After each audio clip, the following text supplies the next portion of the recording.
Hai, apa kabar? Nama saya Nico Omedion Kere, VP Research and Analysis dari PT Valburi Asia Futures. Welcome to Plato Market Update. Hari ini saya akan menyampaikan laporan research terbaru kami mengenai Has Gold's Time Come, di mana kita akan melihat bersama-sama apakah waktunya sudah tiba untuk membeli emas.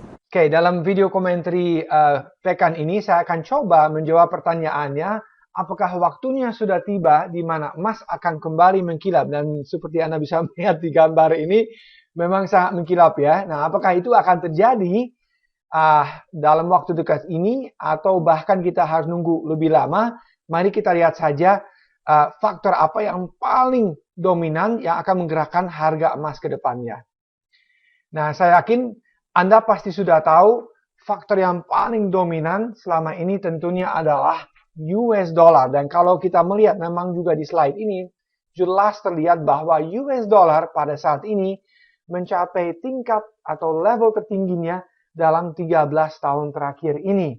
Nah, kenapa dolar Amerika Serikat begitu kuat? Tentunya kita melihat bahwa quantitative easing atau stimulus moneter yang dilakukan oleh The Fed itu telah berhenti, sedangkan bank sentral yang lainnya seperti misalnya di Uni Eropa dan juga di Jepang itu masih melaksanakan QE pada saat ini. Oleh karena itu, mereka shifting semuanya ke US dollar. Kedua juga kita melihat isu yang sudah lama berkembang adalah bahwa suku bunga akan naik di Amerika Serikat. Tentunya ini sangat jauh berbeda juga dengan bank sentral yang lain. Contoh yang paling mencolok tentunya adalah ECB yang pada hari Kamis pekan ini akan memutuskan apakah mereka akan mempertahankan deposit rate di tingkat yang sama atau justru akan menurunkannya dari 0,20 negatif ke 0,30 negatifnya juga.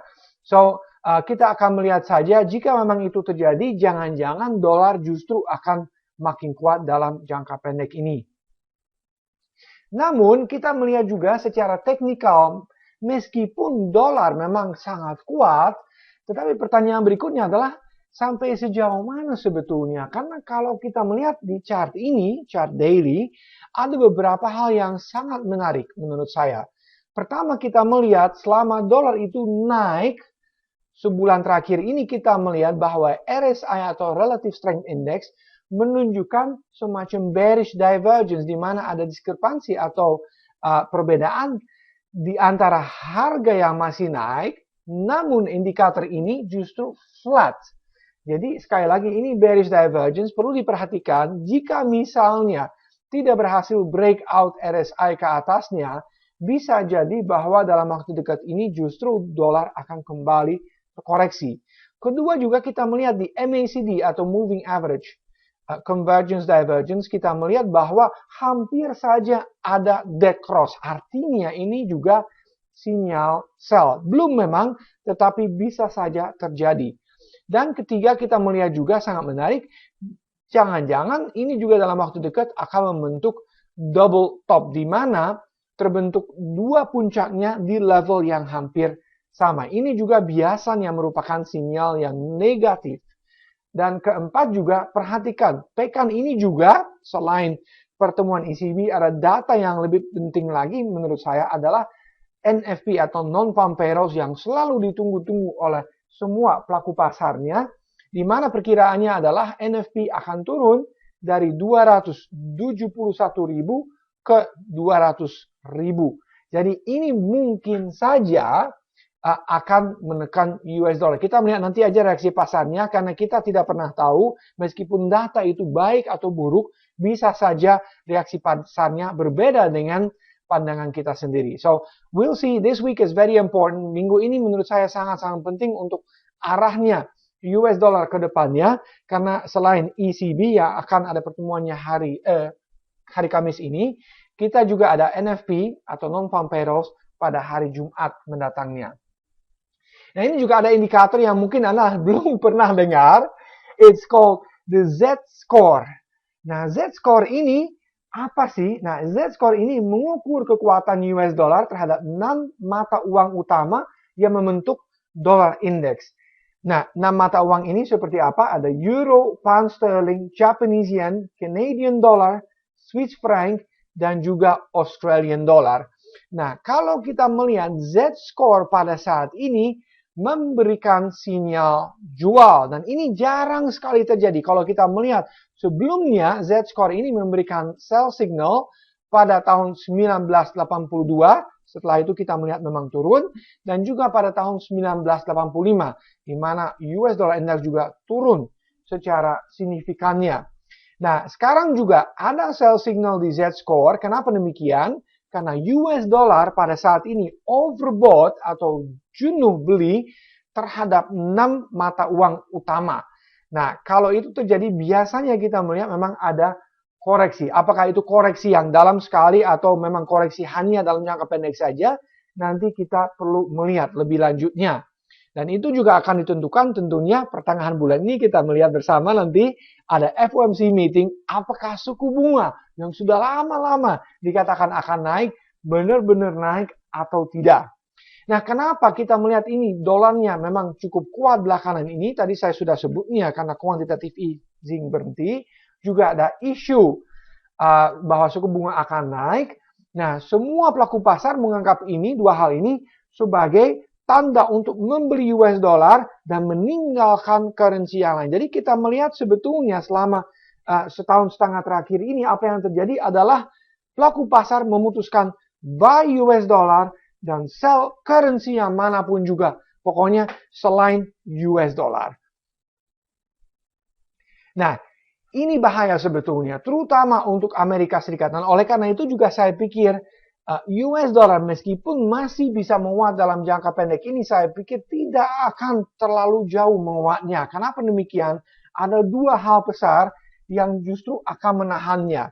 Nah, kita melihat ketika perusahaan di Amerika Serikat merilis pendapatan mereka, dari 23 perusahaan yang ditanyai, apakah faktor yang paling dominan menekan pendapatan Anda? 18 diantaranya mengatakan sebetulnya strong dollar itu menekan pendapatan kita. Kalau kita melihat.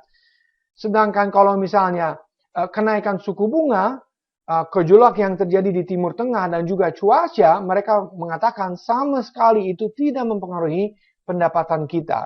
So, kesimpulan adalah kalau misalnya US dollar yang sangat kuat ini menekan laba bersih perusahaan, pada akhirnya itu akan mengakibatkan harga saham juga tertekan, bursa saham yang turun, dan ekonomi pun akan turun. Dan ini satu hal yang sangat tidak diharapkan oleh pemerintah di Amerika Serikat. Kedua, kita melihat juga US dollar yang sangat kuat tentunya menekan harga komoditas. Oleh karena itu, tidak terjadi inflasi, tetapi malahan deflasi yang makin terjadi di Amerika Serikat dan juga kita melihat di Eropa dan juga di Jepang. Oleh karena itu, dua hal ini, ekonomi yang turun dan deflasi yang makin jadi-jadi, akan cenderung menahan The Fed untuk menaikkan suku bunga terlalu jauh. Oleh karena itu juga kesimpulan adalah jangan-jangan kita sudah melihat kenaikan US dollar yang paling banyaknya dan ke depannya tinggal sedikit saja mungkin ruang kenaikannya. Kita melihat ke belakang juga ini chart yang saya sangat suka. Saya pernah tampilkan sebelumnya juga kalau nggak salah di dalam presentasi yang lainnya. Kita melihat sebelumnya bear market sebelumnya kita turun jauh sekali dari sekitar 163 sampai 77. Lalu kita naik lagi dan meretrace hanya 50% sampai 120. Lalu kita turun lagi sampai sekitar 2008 dan sekarang naik lagi selama 78 tahun terakhir ini dan telah meretrace 62%. Nah, kalau kita melihat ke belakang, sebelumnya hanya meretrace 50%, sekarang sudah meretrace 62%. Oleh karena itu juga kesimpulan jangan-jangan upside-nya sudah sangat terbatas dan ke depannya kita akan turun kembali. Nah, ini jelas sekali kan. Tadi saya mengatakan faktor yang dominan untuk gold itu dolar pada saat ini. Dan kita melihat memang ada semacam simetri. Di mana kalau dolar itu naik, gold itu turun. Tetapi ada sesuatu yang menarik sekali di saat ini. Coba memperhatikan dengan seksama. kita melihat penurunan yang paling besar terjadi di sini. Pertengahan tahun 2013 sampai pertengahan tahun 2014. Maaf, koreksi, 2012 sampai 2013 ya kita melihat di sini ya.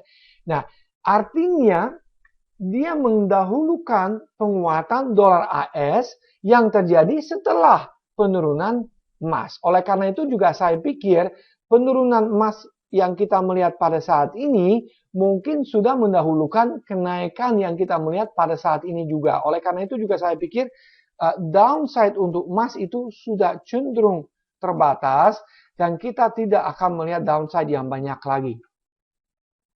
Nah, di sini juga kita melihat short term chartnya, daily chart.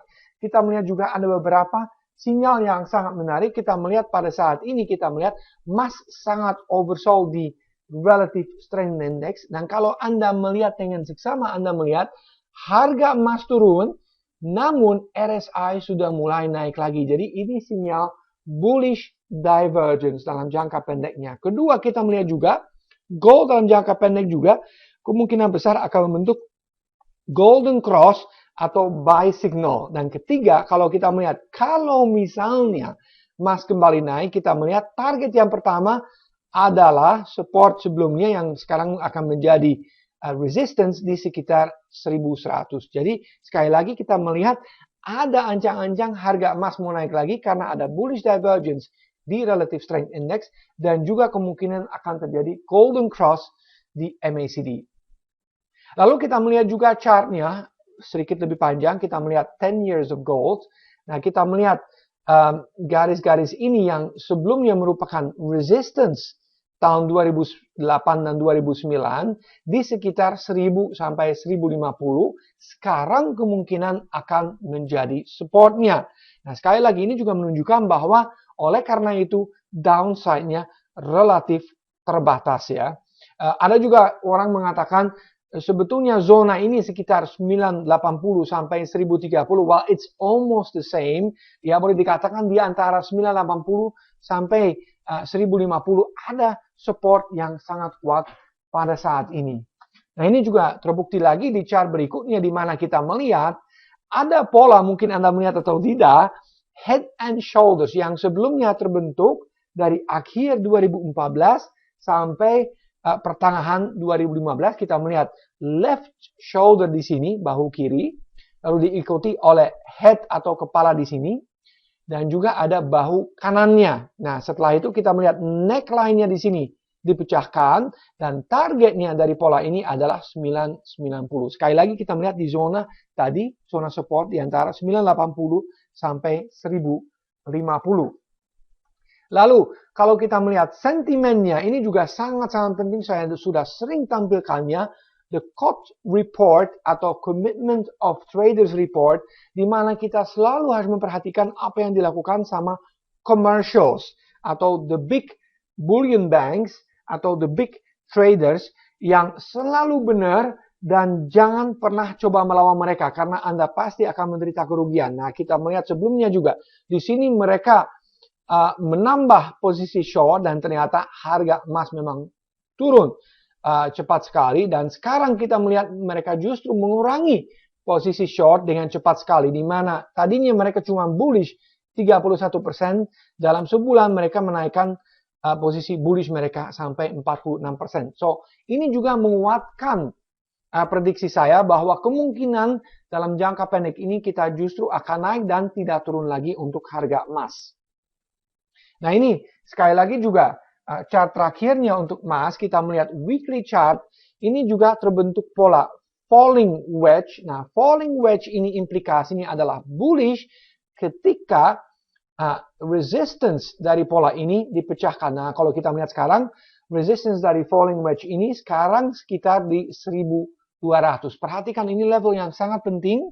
Jika misalnya ke depannya kita bisa memecahkan 1200, saya pikir baru saya akan benar-benar menjadi bullish. Untuk saat ini tentunya kita melihat the big picture is bearish, tetapi banyak sinyal dalam jangka pendek ini menunjukkan bahwa kemungkinan ada upside dalam jangka pendeknya, dan jangan-jangan dia bisa memecahkan level 1200 dan kembali menjadi bullish. Nah, ini juga kita melihat dalam setahun terakhir ini juga ada sinyal bullish divergence. Ini juga menunjukkan bahwa kemungkinan downside-nya sangat-sangat terbatas. Meskipun masih bisa terjadi, tetapi sekali lagi sangat-sangat terbatas. So, conclusion, saya yakin juga Anda sudah pasti tahu apa kesimpulan dari video commentary ini adalah bahwa kita melihat gold dan silver benar-benar dibuang oleh investor. Kita melihat gold misalnya dalam 4 tahun terakhir ini turun sekitar 50% dan bahkan silver turun 75%. Nah, kalau misalnya ada ibu-ibu yang nonton video ini, saya yakin Anda pasti tahu apa yang saya maksudkan. Kalau misalnya diskon besar, baju-baju, tas, sepatu, atau apapun juga barangnya, biasanya orang sangat tergiur untuk membelinya. Ya, apalagi kalau misalnya diskon 50-70%. Nah, ini juga sebetulnya harus berlaku untuk emas dan juga peraknya. Kalau kita melihat, memang tadi kita melihat supportnya di antara 980 sampai 1050, downside-nya memang sangat terbatas, harusnya kita itu berani membelinya. Apalagi dengan pertimbangan bahwa upside-nya itu luar biasa besarnya. Saya dulu juga pernah menyampaikan target saya untuk emas untuk sementara waktu adalah 8.000 US dollar per troy ounce, dan untuk silver setidaknya 350 hingga 500 US dollar per troy ounce. Jadi untuk merangkum kembali, kita tadi melihat di beberapa grafiknya bahwa dolarnya kemungkinan besar dalam beberapa pekan bahkan bulan ke depannya akan mencapai puncaknya. Dan juga sebaliknya, gold menurut saya downside-nya adalah sangat terbatas. Kita melihat supportnya tadi di sekitar 980 sampai 1050 US dollar per troy ounce. Oleh karena itu, saya merasa bahwa pelaku pasar di pasar emas, kalau misalnya Anda trading emas, harus siap-siap untuk membeli emas dengan stop loss yang masih cenderung ketat, tetapi dengan upside-nya yang luar biasa besarnya. Tadi saya katakan juga, upside-nya bisa ribuan dolar per troy ounce-nya. Sekian dari saya untuk saat ini. Sampai jumpa di video komentar berikutnya.